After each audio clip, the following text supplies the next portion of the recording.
Welcome everyone, my name's Ali. Now this is a video I've been wanting to show you guys for a long time. It dives into Black Ops 2 Zombies and ideas and thoughts that can be carried over from the original Black Ops Zombies and brought into Black Ops 2 to make it the best experience possible and as fun as possible. The way this series can thrive and really grow is by your input, so feel free to leave your ideas, your thoughts on Black Ops 2 ideas in terms of the zombie side of things in the comment section. Discuss it with each other and tell me what you think is the best part. Today we're going to be discussing new map ideas, focusing on the maps involved in Black Ops 2 Zombies and how we can look back at the previous maps and work out how the future maps can be as great as possible. So diving into the original World at War Nazi Zombies and starting on map 1, we can have a look at Nach der Untoten, which started off in a tiny map, just 3 main segments to it. The original room, the room to the side, and then the upper room. It was tiny, there wasn't a lot of place to move around. It was good fun, but you often found yourself camping in a corner with a friend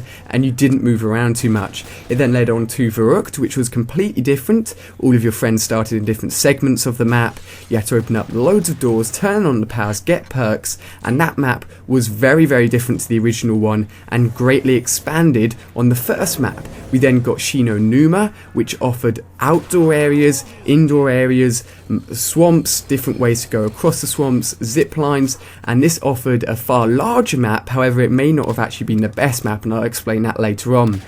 We then followed by Der Riese, which was actually the first time we saw Pack-a-Punch involved. The map linked back very nicely. There was the teleporter as well, and several new ideas were implemented in that map, which made it a very successful Zombies map to finish off the World at War series. We then moved on to Black Ops, of course. We have Kino der Toten, which then led to either the left or right route to get all the way to the cinema or to the theatre, which then led to the power beam turn on and the ability to go back to the beginning of the map nice and easily, which led for routes to be circulated around the map and was very well designed. We also had 5, which was a load of fun. There was lifts in there were many different segments to the map, and there was of course the evil doctor who came along and stole your gun. We then had the first map pack, which included Ascension. There were evil monkeys in there, the map which allowed you to actually jump onto the flying teleporter device of awesomeness, which then took you to different segments of the map and allowed you to get across, which meant you didn't have to camp as much and you could get away from large groups of zombies nice and easily. We then also had Call of the Dead, which is probably a lot of you guys' favourite Zombies map. It's personally one of my favourite Zombies map. Let me know which map you enjoyed the most out of all of the previous Zombies maps so far, but Call of the Dead was awesome. There was a ship in there, there was a lake in there, there was the lighthouse in there, and it was a very successful map. Loads of different routes to take right off the bat. There was George thrown in there and it was super fun. We also had Shangri-La, which personally wasn't quite as good in my opinion. It was a bit of a smaller map. There was also the waterfall, which was awesome, and the cave, but there wasn't quite enough movement and area to room to sort of move around the map quite as freely as Call of the Dead. And then of course finally Moon. We found ourselves in low gravity areas. We found ourselves with excavators cutting off different parts of the map, the teleporter, the no man's land, and that was probably one of the most successful Zombies map ever, and that was the last map we've seen so far for any Zombies game. So now it gets to the good bit where I focus on 3 points that will make the future Black Ops 2 Zombies map awesome in my opinion. It will focus on the map's size and proportions, the way you can travel around the map and get from point A to point B, and the location of the map itself. So starting off with the size and proportions, a large map doesn't necessarily mean it's really good. For example, I mentioned earlier on in my video that Shi No Numa, although it was a fairly large map, didn't necessarily link together the whole map as a core very well. You could go off to the corners of the map and not necessarily get back very easily.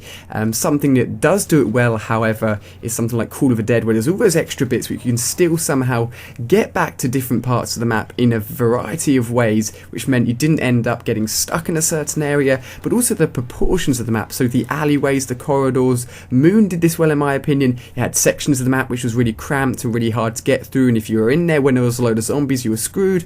But then you had the dome area, biodome area, where if you were with a load of zombies, there was enough room for both you and the zombies to be side by side but still be able to get across the map. So I think having a large map is definitely awesome, the bigger the better, but making sure that the different sections of the map are in proportion to each other and that there are different ways of getting back to the different sections of the map rather than finding yourself stuck in a corner somewhere. So also the options to traverse across the map in different ways. We've seen zip lines, we've seen sort of flying UFOs, we've seen little bridges that sort of float across the pits in Shi No Numa as well. However, I'd like to see something even crazier, maybe some sort of buggy you could buy and literally drive yourself across the map and you are unaffected by zombies or something ridiculous like that. Or if maybe you were in the buggy and you stopped for some period of time, the zombies could jump on and you'd be screwed. But something really awesome, like something where you could fly across the map and control it, where you're in control of it and it's not a set route, would be really, really awesome. Maybe it's something you could invest in and you could buy and use it at a certain point in the map, which means you can get from point A to point B in a different manner, and it makes the map a completely different experience because you're not bounded by the rules set by the developers. You can sort of switch it up and change it up a little bit. And then finally, point 3 is actually the location of the map.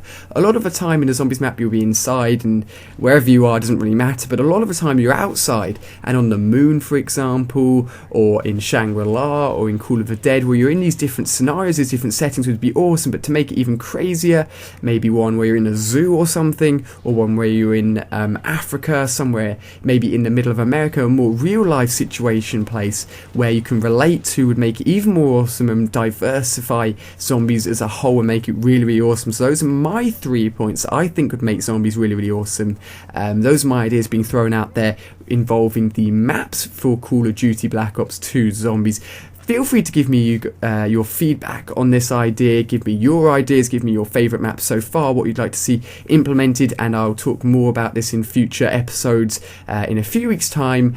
So I really hope you've enjoyed. You can now click on screen to check out 2 more videos. You can check out the new Modern Warfare 3 multiplayer map, Black Box, and new Spec Ops mission modes as well. So feel free to click on the screen and see that. Feel free to subscribe if you're new to my channel. If you've enjoyed the video, please click the like button. I really appreciate it. It shows me that you guys are enjoying the video. So cheers for watching, and I'll have more awesome videos for you guys lined up in the next week, so don't miss out on those. So cheers for watching, and I'll see you in my next video.